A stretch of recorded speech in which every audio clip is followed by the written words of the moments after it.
Germany, where your family planted trees, it was rural land probably. It was good soil, nutritious soil. People had a value.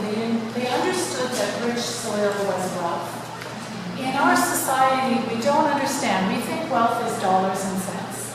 We don't realize that. So, when we build our houses, we scrape away the topsoil, and the builder sells it to somebody. That's the good quality soil, the topsoil. We put the garbage on top of what remains. So you've got soil underneath the subsoil that's almost as hard as this concrete floor. They put junk on it. And then once they build a pretty fancy house, they clear most of the junk away, though not always, all of the junk. And they roll out a little bit of grass. And there's your garden. Now, fruit trees have roots that are at least a foot deep.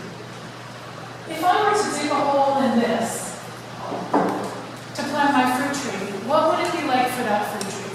Would that fruit tree thrive like it might in Germany in that common area?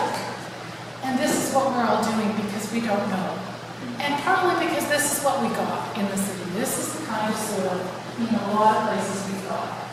So one of the lessons I learned early on, before you even go out to buy a fruit tree, dig a hole. Look at what your soil looks like. So I did planting, and this is in another workshop in a school. We dug the hole. We saw what was underneath. We thought, what are we going to do? In the end, we dug a super big hole. We filled it with a mix of the crappy soil and some better soil because the tree is going to have to adjust to this terrible stuff. But a big, big hole. It's going to be like those trees are growing in pots. And that's not great.